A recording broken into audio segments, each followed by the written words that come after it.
Hello नमस्ते बच्चों, कैसे हैं आप सभी लोग। मैं जिज्ञासा स्वागत करती हूं आप सभी का आशीष सिंह लेक्चर्स के इस वन शॉट सीरीज में। और आज हम चैप्टर 5 तत्वों का आवर्त वर्गीकरण इसका वन शॉट लेने वाले हैं, वन शॉट रिवीजन करने वाले हैं और इस एक वीडियो में हम पूरे चैप्टर को कवर करेंगे। तो आइए स्टार्ट करते हैं हम हमारा आज का वीडियो, जिसमें सबसे पहले हमने देखा था कि बहुत सारे तत्व जो थे वो डिस्कवर होते जा रहे थे और साइंटिस्ट उनके गुणधर्मों के बारे में पढ़ भी रहे थे। लेकिन धीरे धीरे धीरे धीरे तत्वों की जो संख्या है, जो नए नए तत्व डिस्कवर हो रहे थे, जिनकी खोज हो रही थी, उनके तत्वों की संख्या बढ़ती जा रही थी और ऐसे में बहुत मुश्किल होता जा रहा था सारे तत्वों को के गुणधर्मों को ध्यान में रख पाना, है ना। क्योंकि हर तत्व का अपना एक अलग गुणधर्म होता है, तो सभी तत्वों के गुणधर्मों को याद रख पाना बहुत मुश्किल हो रहा था। तो साइंटिस्ट ने सोचा क्यों ना हम कुछ एक ऐसा फॉर्मेट बनाए जिसमें हम समान गुणधर्म वाले तत्वों को एक साथ रख देंगे और असमान गुणधर्म वाले तत्वों को अलग रख देंगे, फिर हम कुछ पैटर्न जनरेट करके उस चीज को याद रखेंगे। तो इसी चीज को देखते हुए बहुत सारे साइंटिस्ट ने सभी उस समय तक, मतलब अपने अपने समय तक जितने भी उनके तत्व डिस्कवर हो चुके थे, जितने भी तत्वों की खोज हो गई थी, उन तत्वों को अरेंज करने के लिए उन्होंने अलग अलग आइडियाज लगाए, अरेंज भी किया। कुछ फेल हुए, कुछ पास हुए। तो आइए उसी के बारे में आज हम डिस्कस करेंगे। हम जानते हैं कि हमारे आसपास में जितने भी पदार्थ हैं ये तत्वों के रूप में, मिश्रणों के रूप में, यौगिकों के रूप में उपस्थित होते हैं। अब जो पदार्थ का सबसे प्योर फॉर्म होता है, सबसे शुद्ध रूप होता है, मतलब ऐसा कि जिसको और डिवाइड ना किया जा सके। मेरे पास में जैसे मैं पानी का अणु लेती हूँ तो पानी के एक अणु को मैं और ज्यादा विभाजित कर सकती हूँ, उसमें से मैं हाइड्रोजन अलग कर सकती हूँ, उसमें से मैं ऑक्सीजन अलग कर सकती हूँ। लेकिन अब अगर मैं हाइड्रोजन को तोड़ना चाहूँ तो उस हाइड्रोजन को तोड़ करके मैं इसमें से कोई और अलग तरीके का तत्व या फिर कोई अलग तरीके की चीज नहीं निकाल सकती हूँ। तो वहां जो मुझे हाइड्रोजन मिलता है वो पदार्थ का सबसे शुद्ध रूप है, क्योंकि आप उसको फर्दर और ज्यादा उसका वर्गीकरण नहीं कर सकते हो, तो वो हमारा फिर तत्व कहलाएगा। इसी प्रकार जो ऑक्सीजन निकलेगा उसको भी आप और ज्यादा उसका वर्गीकरण नहीं कर सकते हो, ऑक्सीजन ऑक्सीजन रहेगा, उसके बाद में वो नहीं टूटेगा, तो वो प्योर फॉर्म हो जाएगा, तो फिर वो तत्व कहलाएगा। या फिर आप ऐसा भी बोल सकते हो कि ऐसे पदार्थ जो सिर्फ एक ही तरीके के अणुओं के मिलकर के बने हुए हो, हम उन्हें तत्व कहते हैं। जैसे सोडियम, सोना, मैग्नीशियम इत्यादि, प्योर फॉर्म की बात हो रही है। ठीक है, अभी तक हमने 118 तत्वों की खोज कर ली है और सबसे पहले इन तत्वों के अरेंजमेंट के लिए जो सबसे पहले साइंटिस्ट आगे आए थे वो थे डोब्राइनियर। डोब्राइनियर ने क्या बोला, उस समय के जितने भी नोन एलिमेंट्स थे, उन्होंने कहा कि अगर हम इन नोन एलिमेंट्स को इनके परमाणु द्रव्यमान के आरोही क्रम में जमाने लगे। क्या कर रहे हैं, तीन तत्वों का त्रिक बनाया था इन्होंने। मतलब त्रिक का क्या मतलब है कि तीन चीज ली है, ट्राइड्स, तीन तत्वों का इन्होंने त्रिक बनाया था। इन्होंने बोला कि इन तीन तत्वों को जब मैं इस प्रकार अरेंज करूंगा कि इनके परमाणु द्रव्यमान के आरोही क्रम में अगर मैं इनको आरोही क्रम में अगर मैं इन्हें जमाने लगूं, तो जो मेरा पहला तत्व होगा और जो मेरा आखिरी तत्व होगा, मान लो ये तीन तत्व होंगे ए बी सी, तो पहले तत्व का परमाणु द्रव्यमान और आखिरी तत्व के परमाणु द्रव्यमान का जो औसत होगा, वो औसत बीच वाले तत्व के परमाणु द्रव्यमान के बराबर होगा। क्या बोला डोब्राइनियर ने बोला कि मैं आपको त्रिक देता हूं, मतलब तीन तत्वों का ग्रुप दे रहा है आपको, तीन तत्वों का समूह दे रहा है।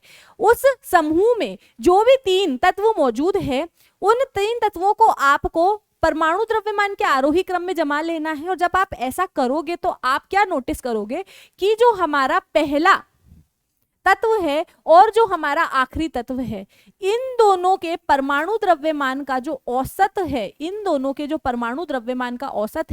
वो बीच वाले तत्व के परमाणु द्रव्यमान के लगभग बराबर आएगा। और इसी पैटर्न को हम डोब्राइनियर का त्रिक बोलते हैं या फिर डोब्राइनियर के त्रिक का नियम बोलते हैं। पर क्या ये चीज सक्सेसफुल थी? बच्चों बताओ, क्या ये चीज हमारी सक्सेसफुल रही? तो मैं आपको बता दूं कि नहीं, ये सक्सेसफुल नहीं रही, क्योंकि जो डोब्राइनियर है वो सिर्फ वो सिर्फ तीन, ऐसे केवल 3 त्रिक को का ही वो ज्ञात कर सके, ऐसे सिर्फ वो 3 त्रिक ही बना सके।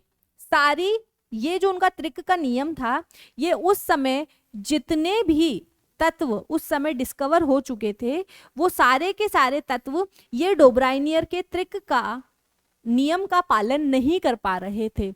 या फिर हम ऐसा बोल सकते हैं कि भाई जब आप कोई रूल बना रहे हो तो वो सारी चीजों पर एप्लीकेबल होना चाहिए, सभी लोग उस रूल को माने तभी वो रूल चलेगा। उनके बनाया गया जो रूल था वो सिर्फ इन 3, ये उस रूल के अकॉर्डिंग सिर्फ ये 3 ट्रिक बनाए गए थे, एक ये, एक ये, एक ये।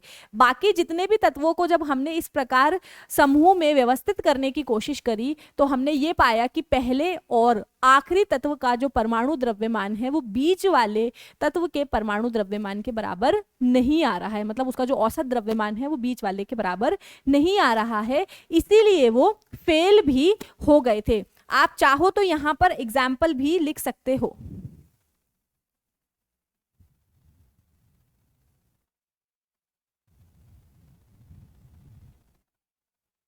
आप चाहो तो कैलकुलेट करके भी देख सकते हो। यहाँ पर हमारे पास में जो कैल्शियम है उसका परमाणु द्रव्यमान होता है 35.5।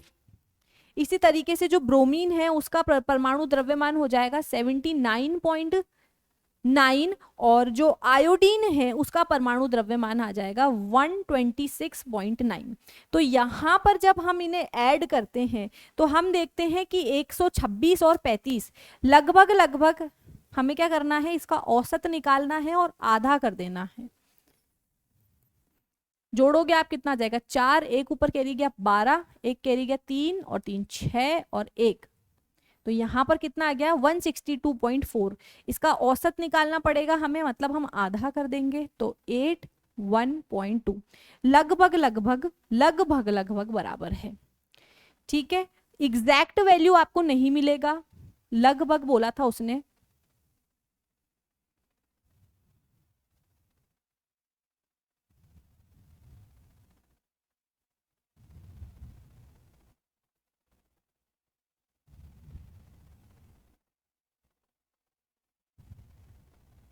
ठीक है, तो करीब करीब वैल्यू आ रही है, ये भी देखो करीब करीब आ रही है, एक्यूरेट तो नहीं आ रहा है। और बाकी जो तत्व थे उनको हम बिल्कुल भी अरेंज नहीं कर पाए थे। तो यही उनके जो डोब्राइनियर का त्रिक था, यही उनकी सीमाएं थी। देखो यहाँ पर उन्होंने 3 त्रिक दे दिए हैं। यहाँ पर एक और एग्जाम्पल आपको दिया हुआ है कि लिथियम सोडियम पोटेशियम का अगर हम निकालते हैं तो यहाँ पर हमें लिथियम का परमाणु द्रव्यमान 7, इसका 39, तो कितना हो जाएगा हमारे पास में, ये हो जाएगा 46 का आधा करोगे तो सोडियम के बराबर आ जाएगा। तो ये यहाँ तक ही एप्लीकेबल था। लेकिन इसके बाद में डोब्राइनियर त्रिक की क्या सीमाएं रही कि भाई जिस आधार पर डोब्राइनियर के त्रिक बनाए गए थे उस आधार पर केवल ऐसे 3 ही त्रिक बन पाए, और बाद में जो दूसरे तत्व थे जब हमने उनको इन त्रिकों के रूप में वर्गीकृत करने की कोशिश करी तो ये सिस्टम जो था वो फेल हो गया, ये सभी तत्वों पर लागू नहीं था। खत्म, बस इतना ऐसा ही था। उसके बाद आए दूसरे साइंटिस्ट जिनका नाम है न्यूलैंड्स, और उन्होंने जो पद्धति दी या फिर उन्होंने जो नियम दिया उसको हम न्यूलैंड्स लॉ ऑफ ऑक्टेव के नाम से भी जानते हैं। ये एक इंग्लिश साइंटिस्ट थे और इन्होंने भी क्या, इनका भी कॉन्सेप्ट यही था, परमाणु द्रव्यमान पर ही इन्होंने बनाया। और इन्होंने कहा कि जब हम उस समय जितने भी ज्ञात तत्व थे उनको अगर हम उनके परमाणु द्रव्यमान के आरोही क्रम में व्यवस्थित करने लगेंगे तो आरोही क्रम में व्यवस्थित करते हुए हम पाएंगे कि प्रत्येक जो 8वां तत्व है उसके गुणधर्म पहले तत्व के समान हैं। यही लिखा है। उन्होंने सबसे कम परमाणु द्रव्यमान वाले तत्व को हाइड्रोजन से, मतलब उन्होंने उस समय जब उन्होंने स्टार्ट किया था तो सिर्फ एक तो 56 एलिमेंट ही नोन थे और उन्होंने इनको अरेंज करना कहाँ से स्टार्ट करा, हाइड्रोजन से, हाइड्रोजन हीलियम लिथियम ऐसे करके। तो जो सबसे पहले हल्का एलिमेंट है वो रखा उसके बाद में, जबकि आप डोब्राइनियर में ट्रिक देखोगे तो उसमें आपको ऐसा कुछ नहीं दिख रहा है कि हल्का एलिमेंट पहले रखा है या फिर, मतलब उसके जो स्टार्टिंग है ना उसके अंदर भी पैटर्न है। यहाँ पर इसने सबसे हल्के एलिमेंट से स्टार्ट किया, हाइड्रोजन से स्टार्ट किया। और डोब्राइनियर का जो पहला ट्रिक था हम लिथियम से देख रहे थे, है ना, जिसका परमाणु द्रव्यमान 7 है। तो उन्होंने पाया कि प्रत्येक 8वें तत्व का जो गुणधर्म है वो पहले तत्व के गुणधर्म के समान है और उन्होंने इसकी तुलना, अब क्योंकि यहाँ पर हम क्या कर रहे हैं, हर 8वां जो तत्व है वो पहले तत्व के गुणधर्म जो है दोनों में समानताएं हैं। तो जब हम संगीत के अष्टकों को देखते हैं, सा रे ग म प ध नी सा, तो यहाँ पर पहला भी सा होता है और एंड वाला भी सा होता है। मतलब आपके हर 8वें अष्टक का जो गुणधर्म है वो पहले से मैच करता है। इसी वजह से उन्होंने अपने इस सिस्टम को अष्टक का नियम दिया, क्योंकि ये न्यूलैंड द्वारा दिया गया था, इसलिए इसको हम न्यूलैंड्स का अष्टक सिद्धांत भी बोलते हैं। न्यूलैंड्स लॉ ऑफ ऑक्टेव भी हम इसे बोल सकते हैं। अब जो न्यूलैंड का अष्टक सिद्धांत था उसकी क्या सीमाएं थी? अच्छा खासा चल रहा था, तो फिर इसको हटाने की जरूरत आखिर थी क्या? तो अष्टक का जो ये नियम था ये सिर्फ कैल्शियम तक ही लागू हो पाया। कैल्शियम के बाद के जितने भी तत्व थे, देखो यहां पर हमारे पास में कैल्शियम, यहाँ पर कैल्शियम के बाद में जितने भी तत्व हैं, अगर आप देखते हो, जैसे यहाँ पर हम देखते हैं हाइड्रोजन, हीलियम था नहीं उस समय, hydrogen, lithium, beryllium, boron, carbon, nitrogen, oxygen, fluorine और फिर सोडियम। तो यहाँ पर हम देखते हैं कि भाई फ्लोरीन और हाइड्रोजन के अंदर समानताएं हैं, ठीक है, दोनों ही अधातु है। यहाँ पर लिथियम और सोडियम दोनों ही धातु हैं और इन दोनों के गुणधर्मों में काफी समानताएं हम देख चुके हैं कि हाँ होते हैं, ये धातु है और दोनों की ही जो 72 कोश है उनके अंदर सिर्फ एक इलेक्ट्रॉन होता है। दोनों की जो ऑक्साइड बनती है उसका फॉर्मूला सूत्र सेम होता है, लिथियम Li2O और Na2O टाइप की ऑक्साइड इसकी बनती है। लेकिन जब ये पैटर्न हम यहाँ पर अप्लाई करने की कोशिश करते हैं तो हम देखते हैं कि क्रोमियम और एल्यूमिनियम के अंदर कोई भी समानताएं नहीं है। तो उनका जो ये सिस्टम था कि भाई हम जब तत्वों को उनके परमाणु द्रव्यमान के आरोही क्रम में अगर व्यवस्थित करने लगेंगे तो हर 8वें तत्व का जो हर 8वें तत्व का जो गुणधर्म है वो पहले तत्व के गुणधर्म के समान होगा। तो ये चीज जो थी उनकी फेल हो गई। ये जो उसका नियम था ये सिर्फ कैल्शियम तक के जो भी तत्व थे सिर्फ वही फॉलो कर रहे थे और कैल्शियम के बाद वाले जो भी तत्व थे वो उसका ये नियम फॉलो नहीं कर रहे थे। तो एक चीज तो ये गलत हो गई। दूसरा क्या था, वो थोड़े ओवर कॉन्फिडेंट हो गए। उन्होंने बोला है कि भाई अभी तक 56 एलिमेंट देखे ना हमने, तो भविष्य में 56 के अलावा कोई नए एलिमेंट, कोई नए तत्व डिस्कवर होंगे ही नहीं, जबकि हम जानते हैं आज हमारे पास में 118 तत्व हैं। तो न्यूलैंड ने बोला कि 56 तत्वों के अलावा भविष्य में अन्य तत्व नहीं मिलेंगे, लेकिन बाद में बहुत सारे नए तत्व मिले हैं जिसके कारण, और उन तत्वों को भी हम इसके न्यूलैंड का जो इसने सिस्टम बनाया है उसके अंदर अरेंज नहीं कर पाए। न्यूलैंड का अष्टक सिद्धांत केवल हल्के तत्वों के लिए ही ठीक था और से केवल हल्के तत्व ही इस चीज को फॉलो कर रहे थे। जैसे ही भारी तत्व आने लगे, ऐसे तत्व आने लगे जिनका परमाणु द्रव्यमान ज्यादा है, तो फिर उसका जो ये नियम था वो फेल हो गया। दूसरी चीज हम क्या देख रहे हैं, उसने क्या करा, अपने अष्टक को ज्यादा बेटर बनाने के लिए उसने क्या करा, एक ही डब्बे के अंदर 2 एलिमेंट रख दिए। चलो रख दिए, कोई दिक्कत नहीं है। चलो कोबाल्ट और निकल फिर भी इनमें कुछ समानताएं हैं, दोनों ही ट्रांजिशन मेटल है ना, लेकिन यहाँ पर कोबाल्ट और निकल को उसने एक डब्बे में रखा और देखो साथ में किसके रखा है, अधातुओं के। ये धातु है, ये अधातु है, तो कुछ तत्वों को उसने इस तरीके से अरेंज कर दिया, ऐसे ग्रुप में रख दिया कि जिनके गुणधर्म बिल्कुल भी समान नहीं थे। यहाँ पर आप आयरन को देखो, यहाँ पर जो आयरन है उसके गुणधर्म कोबाल्ट और निकल से काफी ज्यादा मिलते जुलते हैं, तो समान गुणधर्म वाले तत्वों को उसने अलग अलग रख दिया है और असमान गुणधर्म वाले तत्वों को एक साथ रख दिया है। तो खुद का ही लॉ वो एक तरीके से कंप्लीट नहीं कर सके। यहाँ पर उन्होंने बोला था कि आप कैलकुलेट करोगे तो समान गुणधर्म वाले तत्व आएंगे, खुद ने ही ऐसे प्लेस कर दिया कि यहाँ पर असमान वाले गुणधर्म के तत्व आ रहे हैं। तो यहाँ पर इस वजह से वो फेल हो गए थे, इस वजह से वो फेल हो गए थे। देखो आयरन को कोबाल्ट एवं निकल से दूर रखा गया है जबकि उनके गुणधर्म में समानता है।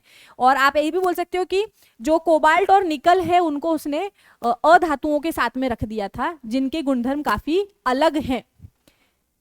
यहाँ पर इस सिद्धांत के अनुसार तत्वों के परमाणु द्रव्यमान के बढ़ते क्रम में व्यवस्थित करने पर ये आपका स्टेटमेंट आ जाएगा, ठीक है। 2 नंबर का अगर स्टेटमेंट पूछते हैं, 1 नंबर में स्टेटमेंट पूछते हैं तो आप इसको लिख के आ सकते हैं कि तत्वों को उनके परमाणु द्रव्यमान के बढ़ते क्रम में व्यवस्थित करने पर प्रत्येक 8वें तत्व का जो गुणधर्म है वो पहले गुणधर्म के समान होता है और इस नियम को हम न्यूलैंड का अष्टक नियम कहते हैं। न्यूलैंड के अष्टक नियम में सोडियम Na लिथियम के बाद 8वें स्थान पर है तथा दोनों के गुणधर्म लगभग समान है।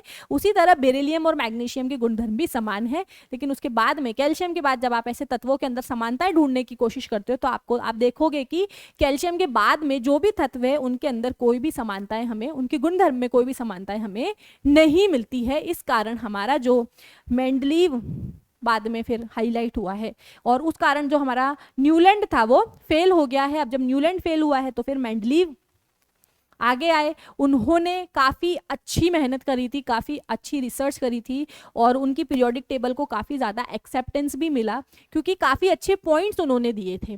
तो यहाँ पर मेंडलीव ने जब अपनी आवर्त सारणी बनाने की कोशिश करी तो उन्होंने क्या करा, उन्होंने 2-3 चीज़ों को ध्यान में रखा था। जब उन्होंने अपनी आवर्त सारणी को बनाने की कोशिश करी तो उन्होंने क्या करा, एक तो मूल गुणधर्म का ध्यान रखा, परमाणु द्रव्यमान को उन्होंने ध्यान में रखा है और दूसरा उनके रासायनिक गुणधर्मों को, मतलब ऐसे तत्वों को देखा कि उनके रासायनिक गुणधर्म कैसे हैं।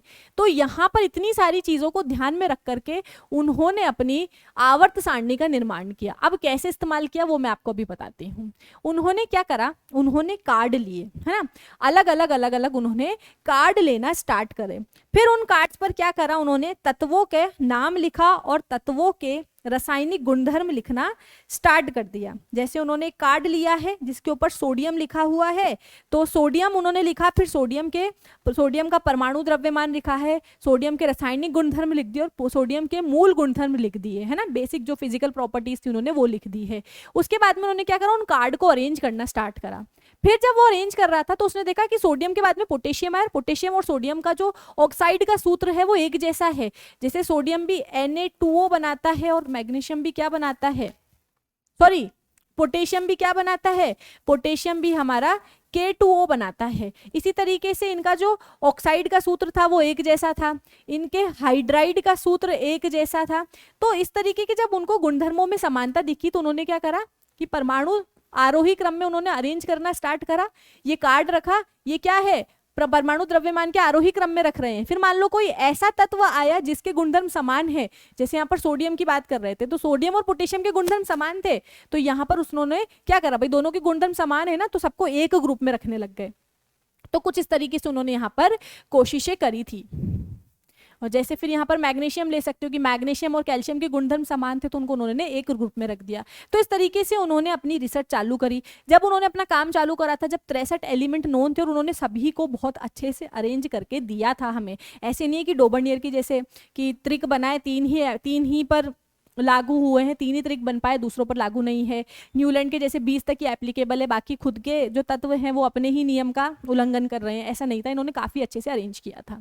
तो उन्होंने तत्वों के परमाणु द्रव्यमान एवं उनके भौतिक तथा रासायनिक गुणधर्मों के बीच संबंधों का अध्ययन करा। देखा कि सिमिलैरिटीज क्या है, क्या समानताएं हैं तत्वों के रासायनिक गुणधर्म। जैसे यहाँ पर हम देख रहे हैं कि सोडियम और पोटेशियम एक जैसी, उनके हाइड्राइड का सूत्र एक जैसा है, उनके ऑक्साइड का सूत्र एक जैसा है। तो रासायनिक गुणधर्मों में समानताएं देखी, उनके भौतिक गुणधर्मों में समानताएं देखी है, क्रियाशीलता देखी उनकी, और उनके परमाणु द्रव्यमान देखे। इन सब चीजों को ध्यान में रखते हुए मेंडलीव ने अपने आवर्त सारणी का निर्माण किया। मेंडलीव की आवर्त सारणी के अंदर ऊर्ध्व स्तंभों को ग्रुप कहा गया है, जो उसके सीधे सीधे स्तंभ हैं उन्हें ग्रुप कहा गया है, और कुछ क्षैतिज रेखाएं भी हैं जिन्हें हम पीरियड या फिर आवर्त कहते हैं।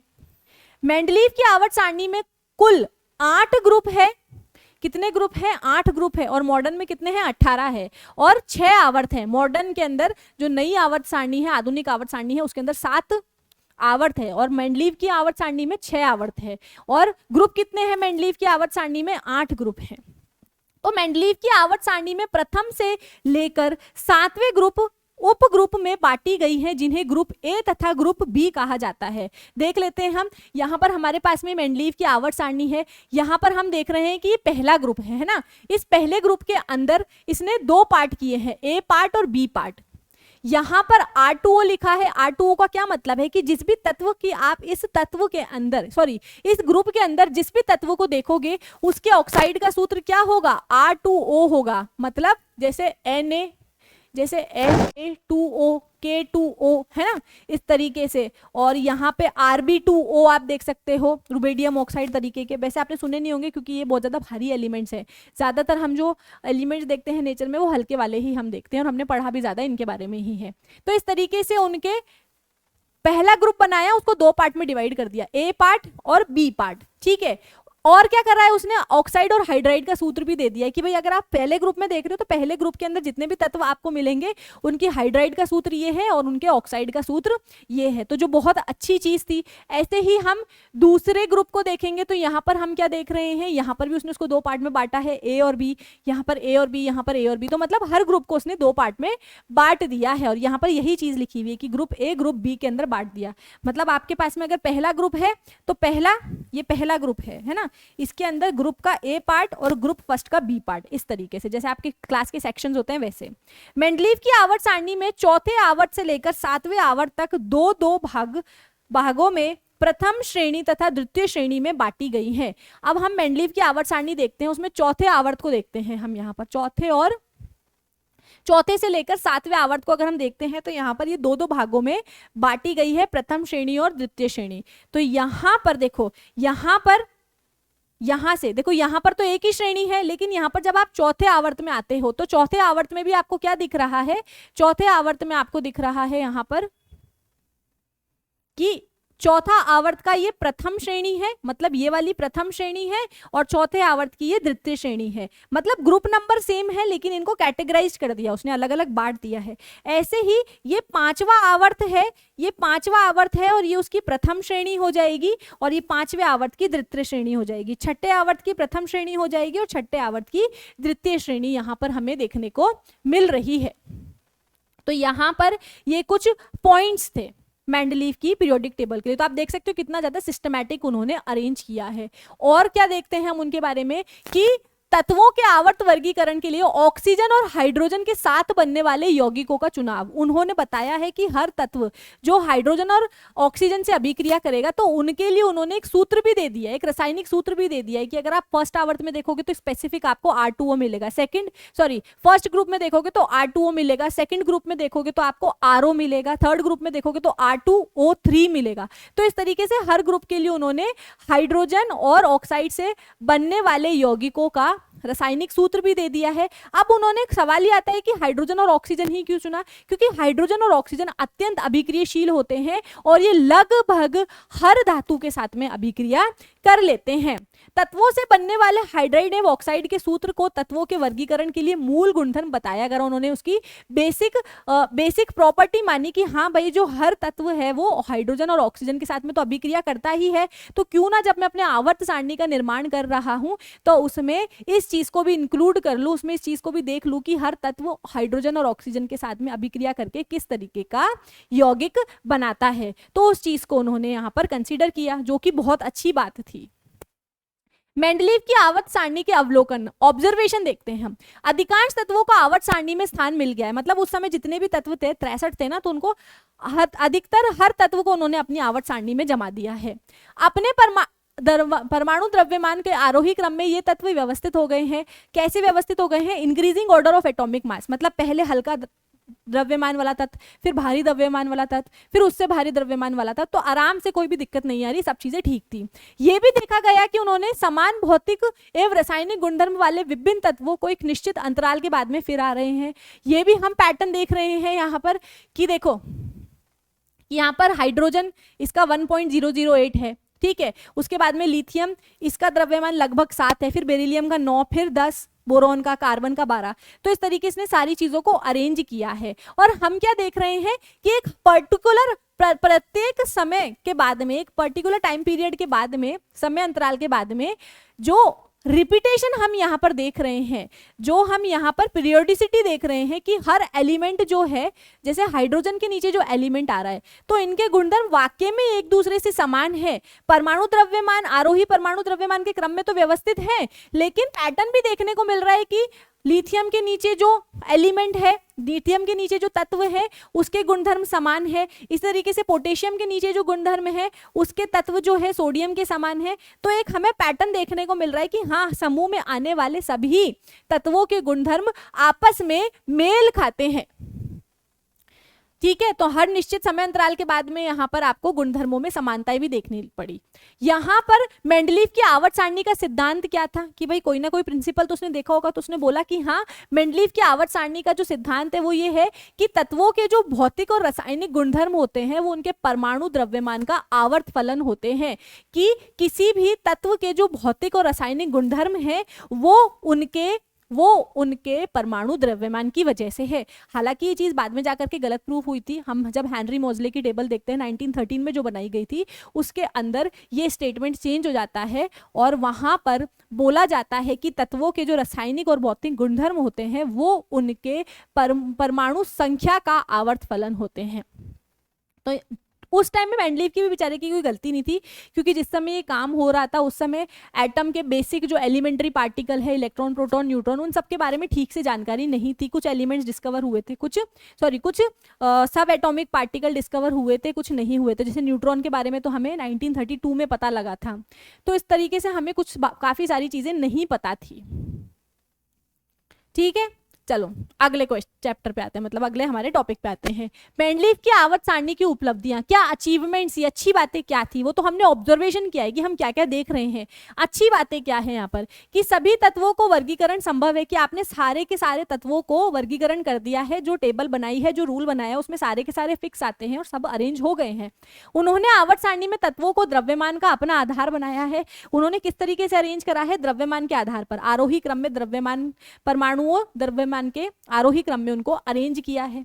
तीसरी चीज क्या है कि आवर्त सारणी में नए तत्वों के लिए रिक्त स्थान छोड़े गए हैं। कहां छोड़े गए हैं अभी बताती हूं। और बाद में जब अक्रिय गैसों की खोज हुई, जैसे हीलियम, नियोन, आर्गन, तो ये बहुत ज्यादा अक्रियशील है, तो नेचर में हमें बहुत बाद में जाकर के मिली थी। तो इनको जमाने के लिए हमें कुछ ज्यादा छेड़छाड़ नहीं करनी पड़ी, हमने सिर्फ एक नया ग्रुप ऐड कर दिया, और मतलब वर्ग ऐड कर दिया, और उस वर्ग के अंदर हमने सारी की सारी अक्रिय गैसों को यानी कि नोबल गैसों को लगा दिया, बिना टेबल छेड़े, तो ज्यादा दिक्कत नहीं आई है। नए तत्वों के लिए रिक्त स्थान कैसे छोड़े हैं बताती हूं इधर।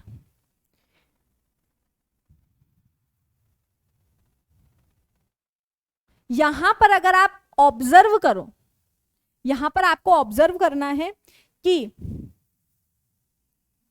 ये जो स्कैंडियम है, इसको पहले मैं हटा रही हूं ताकि आपको क्लियरली दिख पाए, है ना।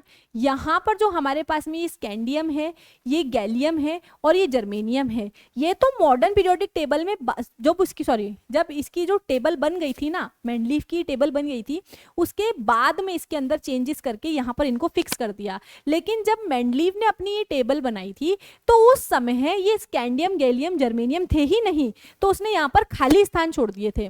और जब उससे पूछा गया कि भाई आपने खाली स्थान क्यों छोड़ा है, तो उसने बहुत ज्यादा प्राउडली कहा था, बहुत ही ज्यादा कॉन्फिडेंस से कहा था कि भविष्य में कुछ ऐसे तत्व डिस्कवर होंगे, कुछ ऐसे तत्वों की खोज होगी उन तत्वों को आप यहां पर फिक्स कर सकते हो। मतलब ऐसे तत्व आपको मिलेंगे कि यहां पर आपको इस जगह गैलियम की जगह उसने बोला कि आपको एक ऐसा तत्व मिलेगा जिसके गुणधर्म एल्यूमिनियम से मिलते जुलते होंगे, इसलिए उसने गैलियम की जगह इक्का एल्यूमिनियम लिखा था कि भविष्य में आपको इक्का एल्यूमिनियम की जगह एक ऐसा तत्व मिलेगा जिसके गुणधर्म गैलियम से मिलते जुलते होंगे। उसी प्रकार बोरोन से मिलते जुलते समान गुणधर्म वाले तत्वों की भी खोज होगी, जिसको उसने इक्का बोरोन बोला था, और इक्का बोरोन की जगह बाद में जाकर के स्कैंडियम की डिस्कवरी हुई थी।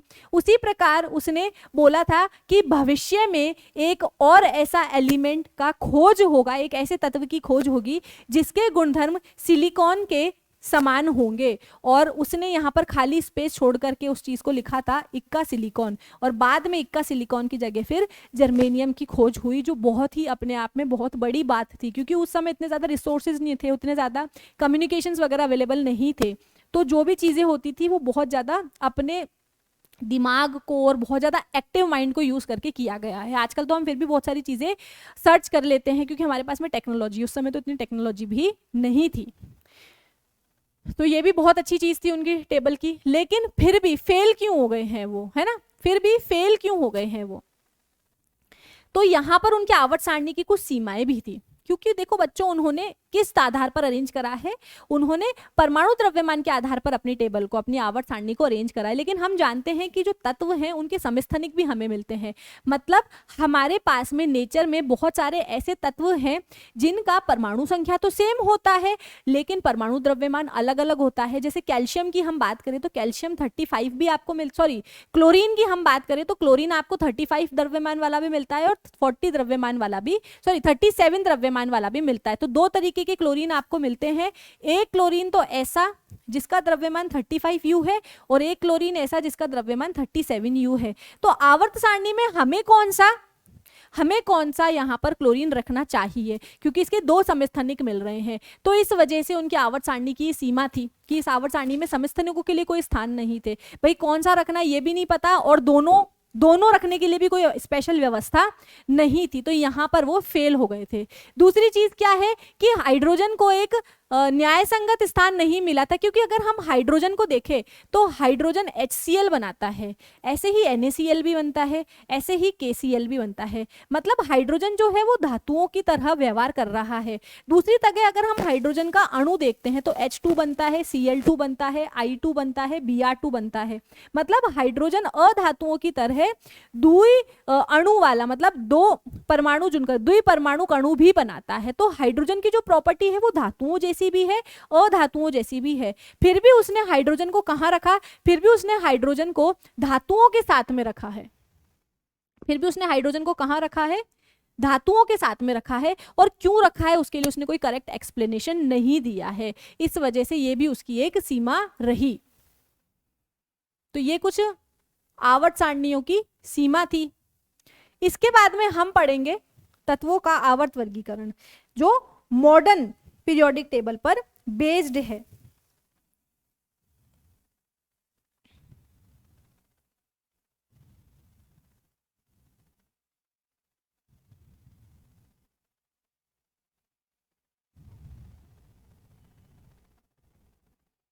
कुछ और भी इसके टेबल की सीमाएं थी वो भी हम देख लेते हैं।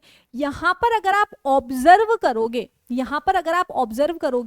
तो यहां पर देखो इस तरीके से, और अगर आप यहां देखते हैं,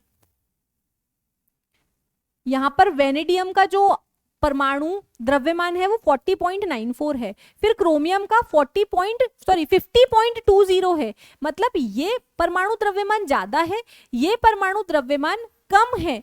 तो यहाँ पर उन्होंने अपने टेबल में कुछ हेरफेर करी है। मतलब यहाँ पर उन्होंने अपने तत्वों को परमाणु द्रव्यमान के आरोही क्रम में व्यवस्थित किया है। और हम ये भी देख रहे हैं कि हर समान समय अंतराल बाद तत्वों के जो रासायनिक और भौतिक गुणधर्म है उनमें समानताएं भी दिख रही है। लेकिन जैसे वो देख रहे हैं कि सल्फर के जो गुणधर्म है वो क्रोमियम से मिलते जुलते हैं, तो इस चीज को उन्होंने अरेंज करने के लिए क्या करा, सल्फर को क्रोमियम के ऊपर रख दिया है, जो ठीक है, कोई दिक्कत नहीं है। लेकिन यहाँ पर जब हम ऑब्जर्व करते हैं तो हम देख रहे हैं कि अगर क्रोमियम से पहले जो तत्व रखा हुआ है वो है वेनेडियम, और वेनेडियम का परमाणु द्रव्यमान जो है वो क्रोमियम से ज्यादा है। जबकि उसने अपनी टेबल में तत्वों को अरेंज कैसे करना चाहा है, आरोही क्रम में। मतलब जिसका द्रव्यमान कम है वो पहले आना चाहिए और जिसका द्रव्यमान ज्यादा है वो बाद में आना चाहिए। लेकिन यहाँ पर हमें वो चीज फॉलो होती हुई नहीं दिखती है। इसी तरीके से यहाँ पर भी उसने ये सेम चीज करी थी। तो इस वजह से ये भी उसके आवर्त सारणी की एक सीमा रही। उसके अलावा एक चीज और थी यहाँ पर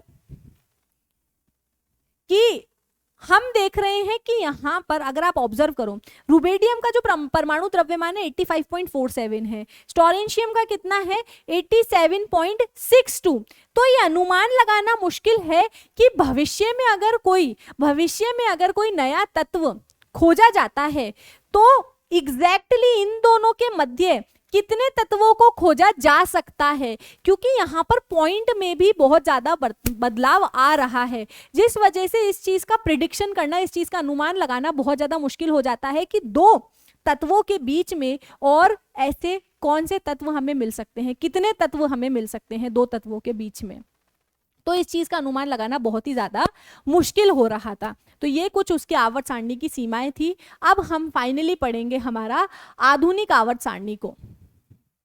आधुनिक आवर्त सारणी को हम यहाँ पर पढ़ेंगे। तो आधुनिक आवर्त सारणी सबसे पहले किसने दी थी? हेनरी मोजले ने दी थी 1913 के अंदर। और जो आपकी मेंडलीव की आवर्त सारणी थी वो 1872 के अंदर जो है पब्लिश हुई थी। 1872 के अंदर वो पब्लिश हो गई थी, मैगजीन्स में आई थी, मतलब उस समय पब्लिकेशन चलता था। अपने रिसर्च पेपर हम तो जैसे आजकल इंटरनेट पे डालते हैं मोस्ट ऑफ चीज़ें, वो लोग मैगजीन्स में पब्लिश करते थे। तो यहाँ पर जो आधुनिक आवर्त सारणी है उसको किसने दिया था? हेनरी मोजले ने दिया था 1913 में। एमसीक्यू बन जाएगा, ध्यान रखना है। और उन्होंने बोला कि अगर हम तत्वों को उनके परमाणु द्रव्यमान की अपेक्षा अगर हम उनको परमाणु संख्याओं के क्रम में अगर उनको अरेंज करें तो ये ज्यादा अच्छा तरीका होगा। क्योंकि परमाणु द्रव्यमान में हम देख रहे हैं कि हमें एक सर्टेनिटी नहीं है, हम ये नहीं पता लगा पा रहे कि दो तत्वों के बीच में और कितने नए तत्व खोजे जा सकते हैं। लेकिन अगर हम परमाणु संख्या का इस्तेमाल करेंगे तो चीजें जो है वो ज्यादा सिंप्लीफाइड रहेगी, ज्यादा सरल रहेगी। तो उन्होंने क्या बोला है? उन्होंने जो अपने आधुनिक आवर्त सारणी तैयार करी वो किस आधार पर तैयार करी? वो परमाणु संख्या के आधार पर तैयार करी है। क्वेश्चन पूछा जाता है एमसीक्यू में, बहुत अच्छा से ध्यान रखना है। तो यहां पर हम हेनरी मोजले की ये आधुनिक आवर्त सारणी को देख रहे हैं। देखा होगा आपने, आपके बुक में भी है। ऑब्जर्व करते हैं, यहां पर कुछ चीजें हैं। यहां पर अगर हम कुछ चीजों को ऑब्जर्व करें तो हम देखेंगे कि जो हेनरी मोजले की जो आवर्त सारणी है, आधुनिक आवर्त सारणी है, उसके अंदर कितने पीरियड्स हैं, कितने आवर्त हैं? 1 2 3 4 5 6 7। तो यहां पर हम देख रहे हैं कि 7 पीरियड्स हैं। ठीक है, 7 पीरियड्स हैं यहां पर। 7 क्षैतिज पंक्तियां हैं, 7 क्षैतिज पंक्तियां हैं जिन्हें हम आवर्त बोल रहे हैं। ध्यान रखना है सारी चीजों को। उसके अलावा हम देख रहे हैं कि यहां पर 18 ग्रुप हैं। क्या है यहां पर? 18 ग्रुप हैं, ऊर्ध्व स्तंभ हैं, जिन्हें हम इंग्लिश में तो ग्रुप बोलते हैं, हिंदी भी लिख देंगे। 18 वर्टिकल ग्रुप हैं, है ना?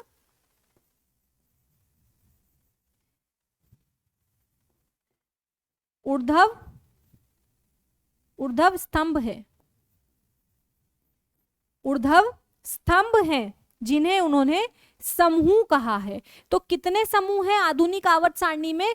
18 समूह हैं और 7 आवर्त हैं। अभी बहुत ज्यादा अच्छे से डिजाइन की गई है। यहाँ पर हर पॉइंट हमें कुछ ना कुछ चीजें बताता है। सबसे पहले हम देख लेते हैं कि यहाँ पर ये जो पहला आवर्त है ये बहुत ज्यादा छोटा आवर्त है। इसको वेरी शॉर्ट पीरियड बोला जाता है, या फिर बहुत छोटा, अत्यधिक छोटा आवर्त इसे बोला जाएगा, क्योंकि इसके अंदर केवल 2 तत्व है। यहाँ पर जो दूसरा और तीसरा तत्व है इसे शॉर्ट पीरियड बोला जाता है, छोटा आवर्त बोला जाता है, क्योंकि इसके अंदर जो तत्व है उनकी संख्या 8 है। उसके बाद में जो हमारा चौथा और 5वां पीरियड आता है इसे हम लॉन्ग पीरियड बोलते हैं या फिर लंबा आवर्त बोलते हैं, क्योंकि इसके अंदर जो तत्वों की संख्या है वो कितनी है? वो 18 है। तो इन दोनों के अंदर तत्वों की संख्या 18, इसके अंदर 18, इसमें 8, इसमें 8 और इसके अंदर केवल 2। और यहाँ पर बचे हुए जो 6 और 7वां आवर्त है इसको हम वेरी लॉन्ग पीरियड बोलते हैं,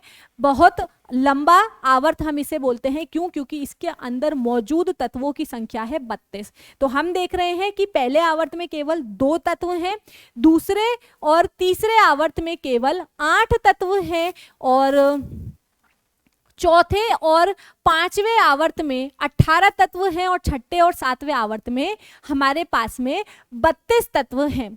तो और अब आप बोलोगे बच्चों मैम 32 कैसे हुए? यहाँ पर 18 ही दिख रहे हैं। तो बच्चों यहाँ पर देखो 57 to 71 है। 57 वाली जो चीजें ना वो यहाँ पर कंटिन्यू कर दी गई है, तो आपको ये वाले भी इसी में काउंट करने होंगे। इसे हम यहाँ पर इस चीज को हम पी ब्लॉक एलिमेंट्स बोलते हैं, इसको हम यहाँ पर एस ब्लॉक एलिमेंट बोलते हैं, इस वाली चीज को हम पूरे को यहाँ पर फिर पूरा ये डी ब्लॉक एलिमेंट जाता है। ये अगर आपने मेरा इलेक्ट्रॉन विन्यास वाला वीडियो देख रखा है तो आपको पता होगा। क्यों? क्योंकि इसके अंदर जो आखिरी इलेक्ट्रॉन है वो डी शेल में जाता है इस वजह से। और ये जो नीचे 2 है इसको हम एफ ब्लॉक एलिमेंट बोलते हैं। यहाँ पर मेन मोटी मोटी बातें आपको क्या याद रखनी है कि सबसे पहले ये जो आधुनिक आवर्त सारणी है हेनरी मोजले ने दी थी, 1913 में दी थी। क्या आधार था? परमाणु संख्या के आधार पर उन्होंने अपनी आवर्त सारणी का निर्माण किया था। दूसरी चीज क्या है इनकी आधुनिक आवर्त सारणी के अंदर 7 क्षैतिज पंक्तियां थी जिनको हम आवर्त बोल रहे हैं और 18 ऊर्ध्व स्तंभ थे जिनको हम समूह बोल रहे हैं। यहाँ पर पहले समूह के अंदर 2 तत्व हैं, दूसरे और तीसरे समूह के अंदर 8 तत्व हैं, चौथे और पांचवें समूह के अंदर 18 तत्व हैं और छठे और सातवें समूह के अंदर 32 तत्व हैं। ये चीज तो हमें याद हो गई है। अब हम अगर हर पीरियड की मतलब इस तरीके से ये first period, second period, third period, इनकी प्रॉपर्टीज को अब हम यहाँ पर स्टडी करना स्टार्ट करेंगे। तो यहाँ पर आप देखो वो तत्व जो पहले आवर्त के अंदर आ रहा है उसके अंदर शेल की संख्या भी एक ही है। जैसे हाइड्रोजन की बात करती हूँ तो हाइड्रोजन का इलेक्ट्रॉनिक विन्यास क्या है? एक ही है ना, एक ही इलेक्ट्रॉन है और एक इलेक्ट्रॉन पहले शेल में आ जाता है। इसी तरीके से हीलियम को मैं देखूं तो न्यूक्लियस और यहाँ पर पहला ही शेल है।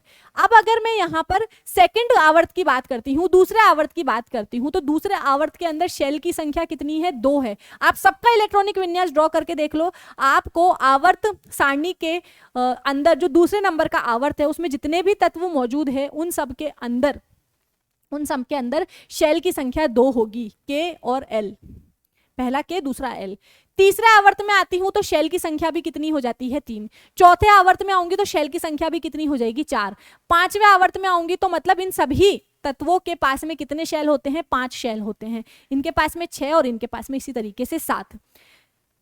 दूसरी चीज क्या है, यहां पर हम देखते हैं कि जो हमारा ये पहला आवर्त है, इस पहले आवर्त के अंदर ग्रुप नंबर क्या है इसका? सॉरी, ये जो है हमारा स्तंभ है। तो इस पहले स्तंभ के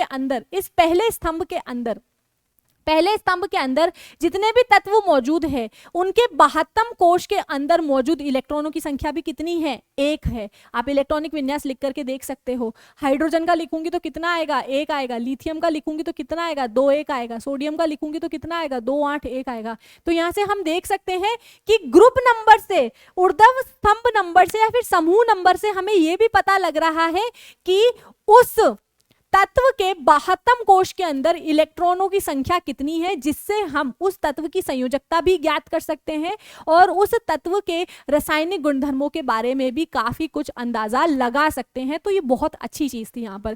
तीसरा देखो, यहाँ पर हमें ये नहीं पढ़ना है, ये हम बड़ी क्लासेस में पढ़ेंगे। यहाँ पर आओ आप, है ना, 13 नंबर पर।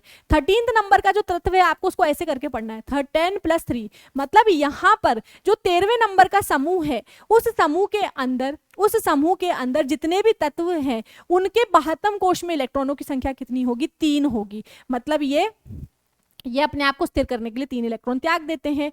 यहां पर इलेक्ट्रॉनों की संख्या, इसको कैसे पढ़ेंगे? 10 + 4, 14 नंबर का समूह है ये। ऐसे ये 15वें नंबर का समूह, इसको हम क्या पढ़ेंगे? 10 + 5, ठीक है। और इसी तरीके से ये 16वें नंबर का समूह है तो इसको हम क्या पढ़ेंगे? 10 + 6। मतलब इसके 72 कोश के अंदर इलेक्ट्रॉनों की संख्या कितनी हो जाएगी? 6 हो जाएगी। उसी प्रकार 17वें तत्व को हम कैसे पढ़ेंगे? 10 + 7। मतलब 17वें तत्व के जितने भी तत्व हैं उनके 72 कोश में इलेक्ट्रॉनों की संख्या कितनी होगी?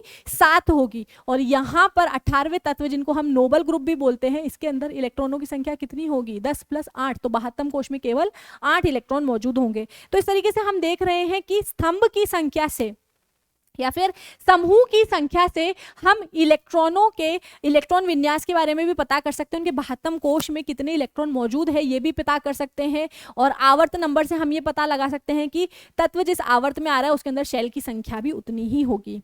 अब यहाँ पर तो थे ये कुछ कॉमन ऑब्जर्वेशंस। अब यहाँ पर हम देखेंगे कुछ बहुत इंपॉर्टेंट प्रॉपर्टीज जिनके ऊपर क्वेश्चन भी बनता है।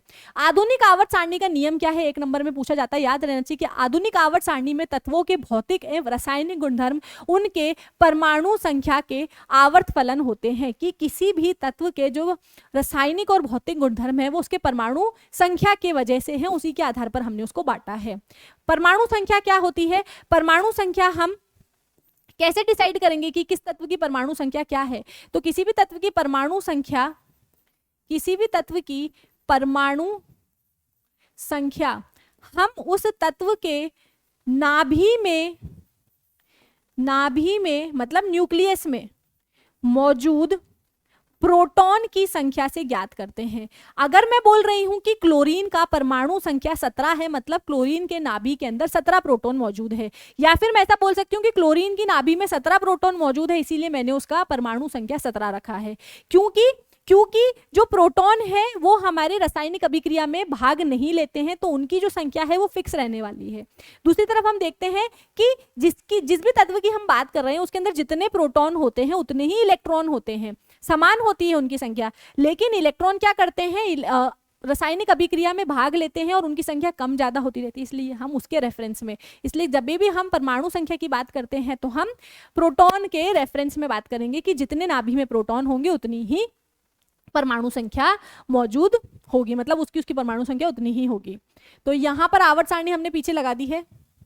अब यहाँ पर देखो, आवर्त सारणी, आधुनिक आवर्त सारणी और मेंडलीव की आवर्त सारणी में क्या अंतर है, हम ये भी देख लेते हैं कि आधुनिक आवर्त सारणी के अंदर परमाणु क्रमांक में व्यवस्थित किया गया है और मेंडलीव की आवर्त सारणी के अंदर परमाणु द्रव्यमान के क्रम में उसको व्यवस्थित किया गया था। इस आवर्त सारणी में 18 ऊर्ध्वाधर स्तंभ है और 7 क्षैतिज पंक्तियां हैं, जिसको हम समूह और आवर्त बोल रहे हैं। जबकि जो मेंडलीव की आवर्त सारणी थी उसके अंदर केवल 6 क्षैतिज पंक्तियां थी और 8 ऊर्ध्वाधर स्तंभ थे। तत्वों के समस्थानिकों को उनके संगत तत्वों के स्थान पर ही रखा गया है। अगर हम तत्वों के समस्थानिकों की बात करें तो वो वहीं रहेंगे जहां पर, मतलब अगर मैं क्लोरीन 35 की बात कर रही हूँ तो क्लोरीन 37 भी मुझे उसी पोजीशन पर रखना है। यहाँ पर समस्थानिकों के लिए कोई चीज स्थान नहीं था। यहाँ पर रासायनिक रूपों से असमान तत्वों को पृथक पृथक वर्गों में रखा गया है, लेकिन हम देख रहे हैं कि जो मेंडलीव की आवर्त सारणी थी वहां पर कुछ ऐसा पॉइंट भी था कि रासायनिक रूप से जो असमान तत्व थे उनको भी साथ में रख दिया गया था। नेक्स्ट आते हैं हम कि तत्वों का आवर्त वर्गीकरण। उन्होंने उत्कृष्ट गैस मतलब नोबल गैस जो बहुत ज्यादा अक्रिय होते हैं उनको बिल्कुल अलग से ग्रुप में रखा था, अलग समूह में रखा था। जो 18वां समूह था यह अक्रिय गैसों के लिए रखा गया था, इनको हम नोबल गैसेस के नाम से भी जानते हैं। उत्कृष्ट गैसों को अलग समूह में रखने के लिए क्या कारण है कि उत्कृष्ट गैसें जो हैं वो बहुत बाद में खोजी गई थी और मेंडलीव की आवर्त सारणी में पूर्व व्यवस्था में बिना किसी परिवर्तन के इसको रखा जा सकता था। तो यहाँ पर भी हमने फिर उसको अलग से ग्रुप में रखा है क्योंकि इनकी प्रॉपर्टीज बिल्कुल ही अलग होती हैं। ये सभी समान रासायनिक गुणधर्म होते हैं और ये अक्रिय होते हैं क्योंकि इनकी संयोजकता शून्य होती है। तो कुल मिला के कॉन्सेप्ट यही है कि इनके गुणधर्म आपस में समान है और बाकी दूसरे तत्वों से इनके गुणधर्म असमान है, इसलिए उनको हमने अलग से समूह में रखा है। इनका अष्टक पूर्ण होता है और ये किसी भी तत्व के इलेक्ट्रॉन साझेदारी नहीं करती है और ये एकल परमाणु के रूप में आपको एटमॉस्फेयर में मिलेगी। जैसे हीलियम आपको एकल परमाणु में मिलेगा, नियॉन आपको एकल परमाणु में मिलेगा, एर्गन आपको एकल परमाणु में मिलेगा। और अष्टक पूर्ण होने के कारण ये किसी दूसरे अन्य तत्व के परमाणु के साथ में अभिक्रिया भी नहीं करेगी। आई होप क्लियर है, समझ में आ रहा है सभी को।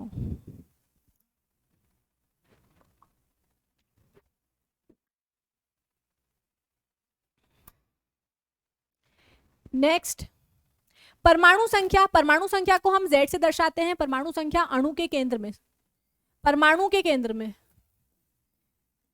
परमाणु संख्या परमाणु के केंद्र में पाए जाने वाले प्रोटॉनों की संख्या के बराबर होती है। ये चीज हम पहले भी डिस्कस कर चुके हैं।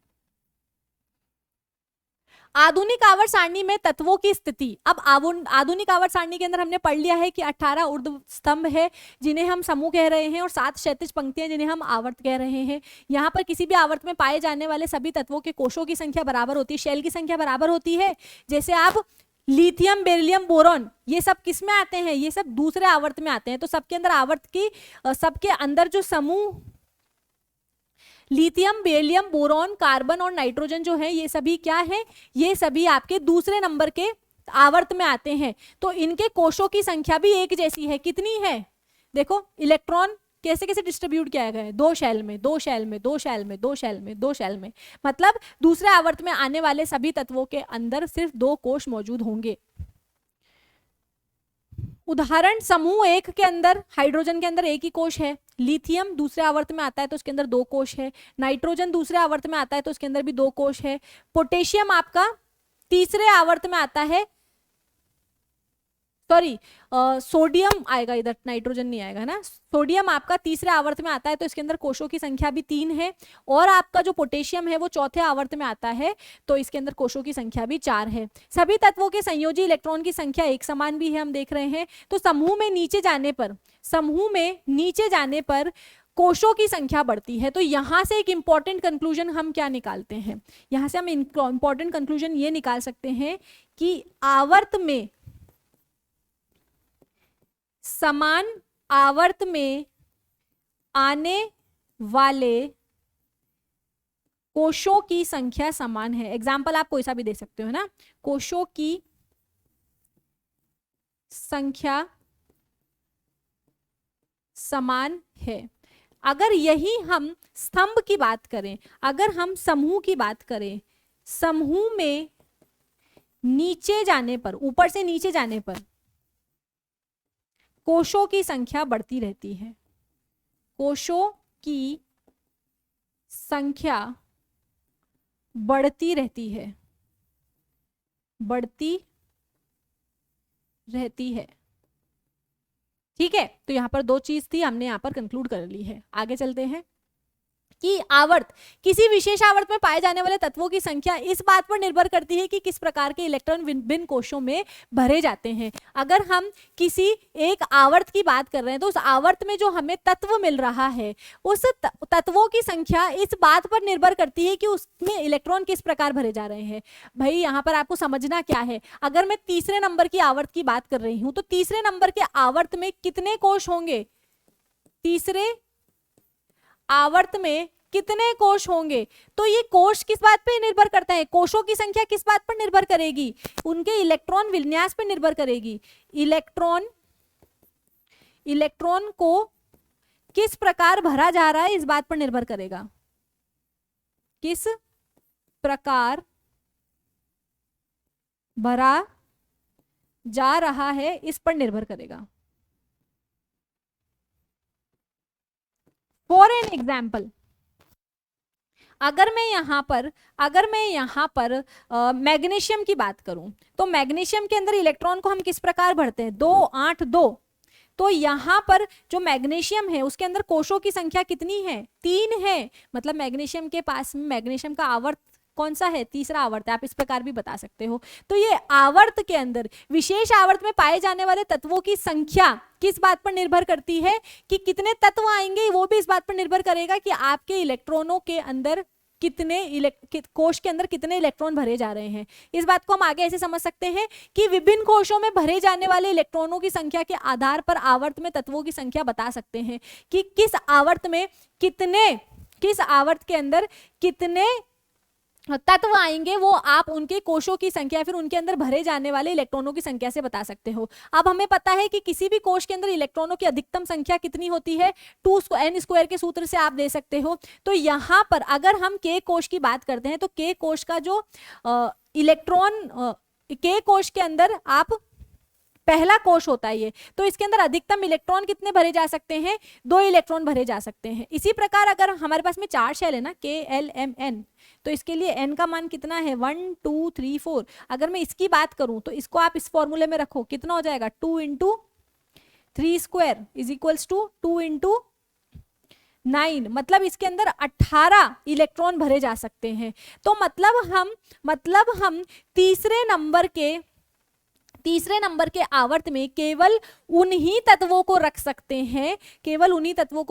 हैं, जिनके अंदर अधिकतम आप n शेल तक भर्ती कर सकते हो। यहां पर आप देख रहे हो कि कोश में जो इलेक्ट्रॉनों की अधिकतम संख्या है वो इस सूत्र पर निर्भर करती है कि किस कोश के अंदर कितने इलेक्ट्रॉन आएंगे, वो 2n² वाले फॉर्मूले पर निर्भर कर रहा है।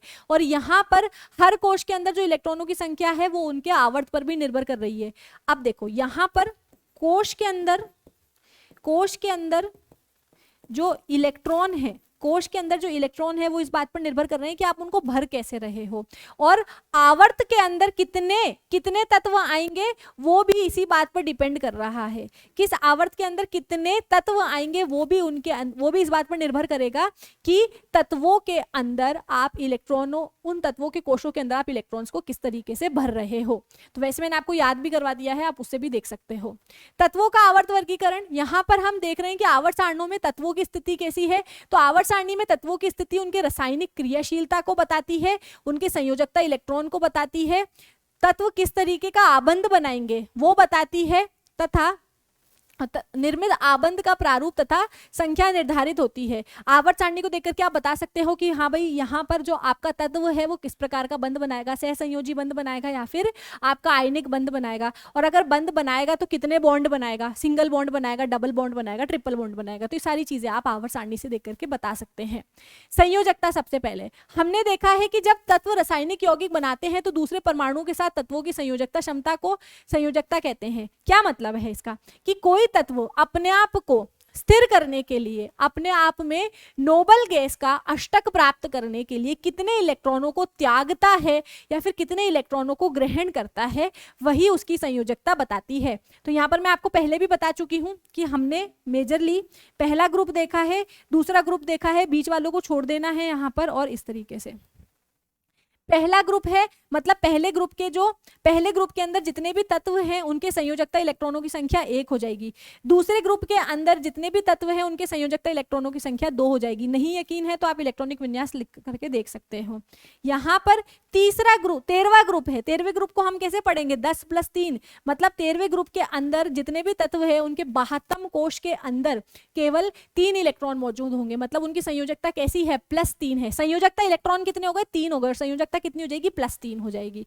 यहां पर 14th नंबर के ग्रुप को मैं 10 + 4 लिख लूंगी, तो यहां पर जो मेरे 14वें नंबर का जो समूह है उसके अंदर जो संयोजकता इलेक्ट्रॉन है उसकी संख्या कितनी हो जाएगी, 4 हो जाएगी, और उसकी संयोजकता भी कितनी होगी, 4 होगी, क्योंकि चौथे ग्रुप वाले जो है साझेदारी करते हैं, इलेक्ट्रॉन का आदान प्रदान नहीं करते हैं, एक्सचेंज मतलब देते लेते नहीं है, शेयरिंग कर लेते हैं बस। 15th ग्रुप को मैं कैसे पढ़ूंगी, 10 + 15। तो यहां पर हम देख रहे हैं कि 15वें ग्रुप के तत्वों को अपना अष्टक पूर्ण करने के लिए या तो 5 इलेक्ट्रॉन त्यागने की जरूरत है या फिर 3 इलेक्ट्रॉन को ले लेने की जरूरत है। तो ये क्या करते हैं, 3 इलेक्ट्रॉन ले लेते हैं, जिनके कारण इनके इलेक्ट्रॉन संयोजकता इलेक्ट्रॉन की संख्या तो 5 होती है, लेकिन इनकी संयोजकता कितनी हो जाएगी, -3 हो जाएगी। देखो यहाँ पर मैं नीचे वैलेंसी लिख देती हूँ और ऊपर जो गोले में लिख रखा है ना, ये संयोजकता इलेक्ट्रॉन है ना, ये क्या है, संयोजकता इलेक्ट्रॉन, और जो ऊपर लिख रही हूं ना वो आपका समूह का नंबर है, ये ध्यान रखना आप, ठीक है। तो इसकी वैलेंसी +2, इसकी वैलेंसी +3, इसकी वैलेंसी +4, इसकी वैलेंसी -3। इसी तरीके से 16वें ग्रुप को कैसे लिखेंगे हम, 10 + 6, मतलब संयोजकता इलेक्ट्रॉन की संख्या कितनी हो जाएगी, 6। अष्टक पूर्ण करने के लिए 2 इलेक्ट्रॉन को ये ग्रहण कर लेते हैं, तो संयोजकता कितनी हो जाएगी, -2। उसी प्रकार से 17वें ग्रुप को मैं देखूंगी तो उसको कैसे पढ़ूंगी, 10 + 7, तो संयोजकता इलेक्ट्रॉन की संख्या कितनी हो जाएगी, 7, और संयोजकता कितनी हो जाएगी, -1। इसी प्रकार 18वें ग्रुप को हम ऐसे पढ़ते हैं, 10 + 8, इनका अष्टक पहले से ही पूर्ण है, तो इनकी संयोजकता इलेक्ट्रॉन की संख्या कितनी हो जाएगी, 8 हो जाएगी, और इनकी संयोजकता कितनी हो जाएगी, 0 हो जाएगी। तो इसी प्रकार हम आधुनिक आवर्त सारणी में समूह के आधार पर बता सकते हैं कि जिस आपका तत्व जिस समूह में आ रहा है उसके आधार पर हम उसके गुणधर्मों के बारे में बता सकते हैं, उसके संयोजकता इलेक्ट्रॉन के बारे में बता सकते हैं, संयोजकता के बारे में बता सकते हैं, ये भी बता सकते हैं कि वो कितने बंध बनाएगा। ठीक, और कुछ, हाँ, तो यहाँ पर एक ट्रेंड हम देख लेते हैं कि जैसे जैसे आवर्त सारणी में हम क्या कर रहे हैं, बाएं से दाएं ओर आ रहे हैं, जैसे जैसे हम आवर्त सारणी में बाएं से दाएं ओर आ रहे हैं, तो 1 मिनट बच्चों, जिस प्रकार आवर्त सारणी में हम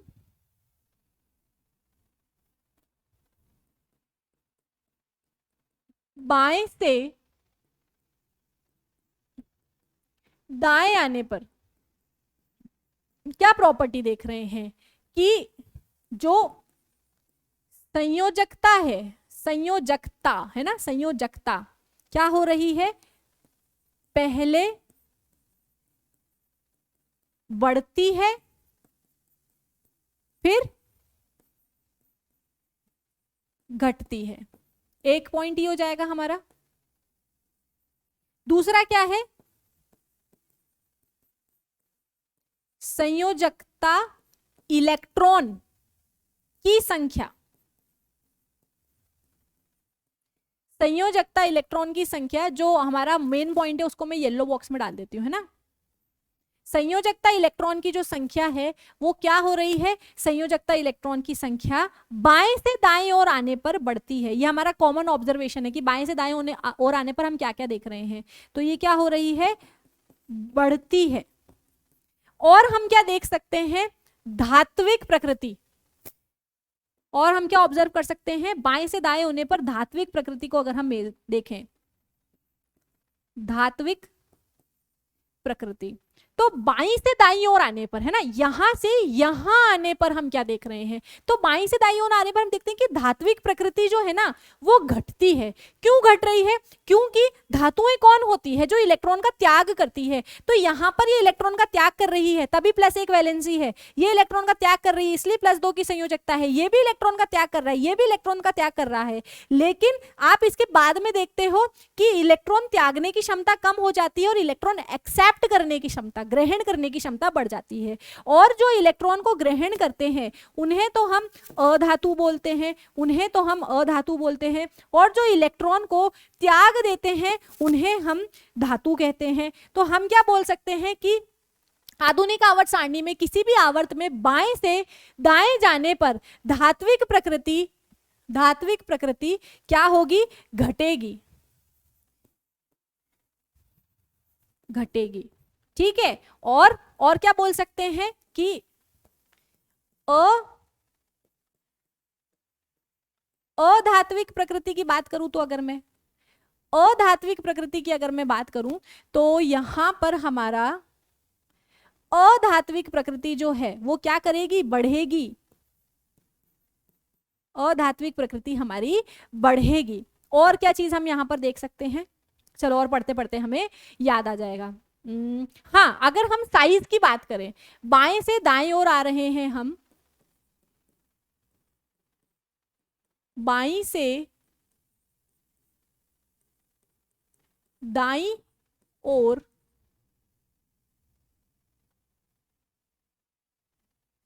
आने पर, है ना, बाईं से दाईं ओर जब हम आ रहे हैं तो आकार में क्या हम ट्रेंड देखेंगे। तो जब हम बाईं से दाईं ओर जा रहे हैं तो एक आवर्त की फिक्स बात करें, जैसे मान लो दूसरे आवर्त की मैं बात करती हूँ, तो दूसरे आवर्त में जो आवर्त की संख्या है वो तो 2 ही रहेगी, लेकिन हर आवर्त के अंदर इलेक्ट्रॉन की संख्या बढ़ती जाएगी। जैसे मान लो दूसरा नहीं, मैं तीसरा बनाती हूँ ना, तीसरे आवर्त की बात करती हूँ, तीसरे आवर्त में एक सोडियम है और सबसे आखिरी वाला क्लोरीन है।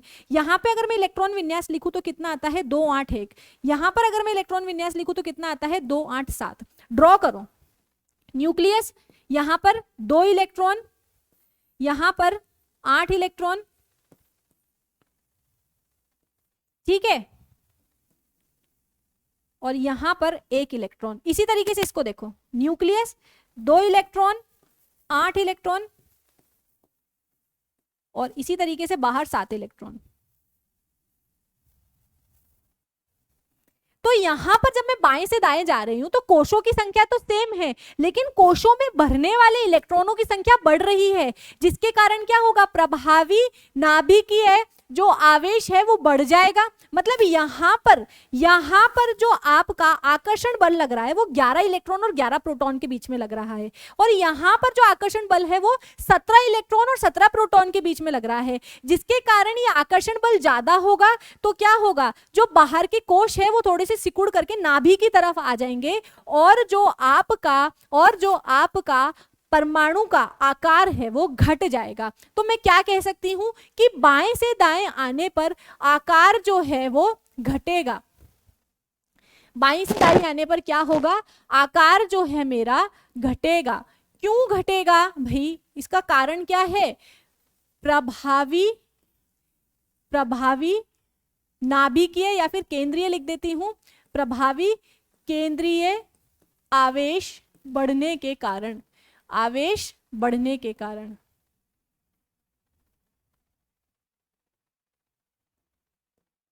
बढ़ने के कारण,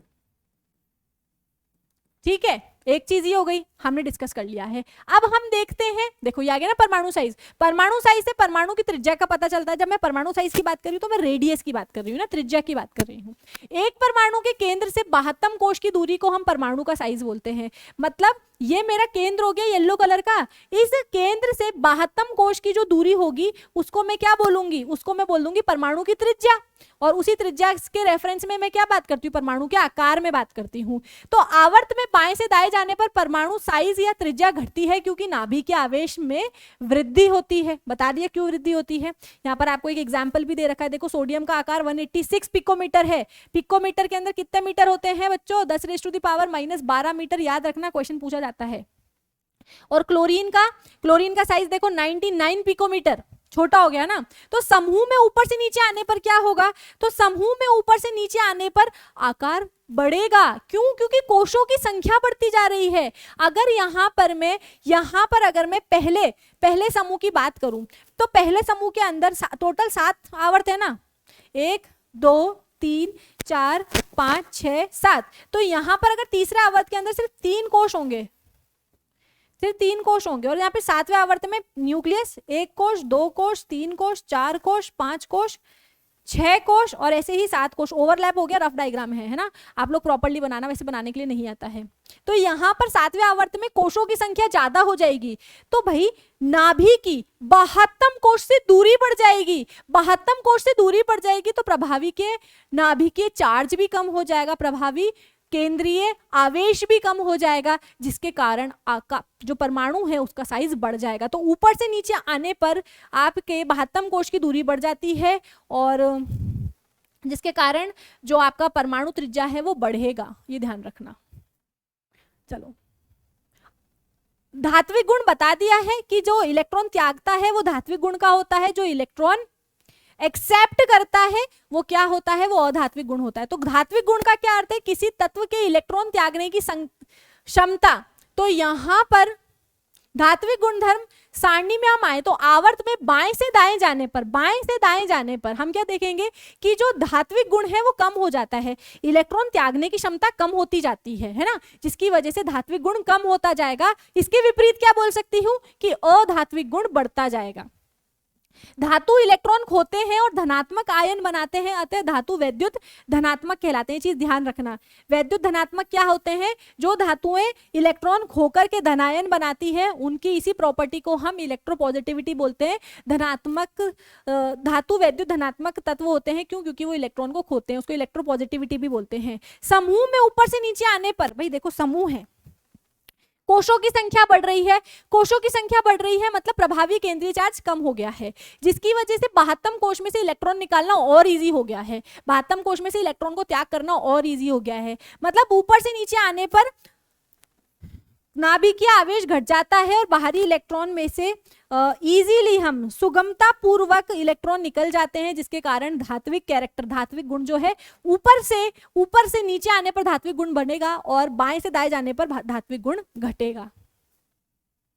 इसी प्रकार से अधात्विक गुण, तो अधातुएं वैद्युत ऋणात्मक होती है क्योंकि इलेक्ट्रॉन पाती है, इलेक्ट्रॉन पाकर के ये ऋणात्मक हो जाती है, जिसके कारण हम क्या बोल सकते हैं कि ऋणायन बनाती है। तो आवर्त में बाएं से दाएं जाने पर अधात्विक गुण बढ़ता है, क्यों, क्योंकि इलेक्ट्रॉन लेने की क्षमता बढ़ रही है।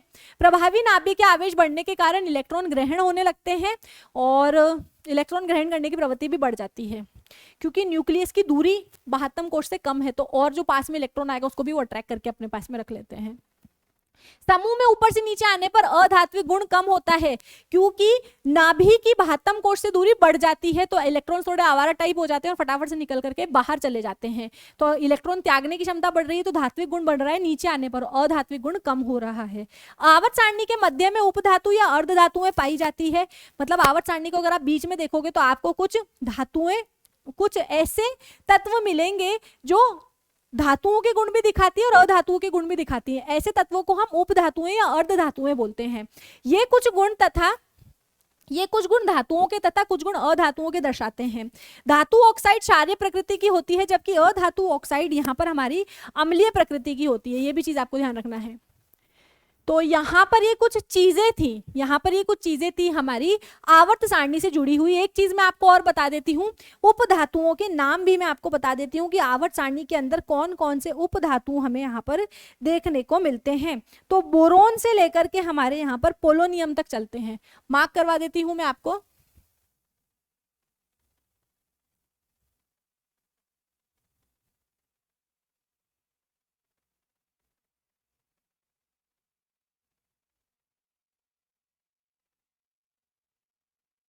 एक मिनट है ना, हाँ, बोरोन से ये जो आपको ये वाला ब्लॉक दिख रहा है ना, ये वाला,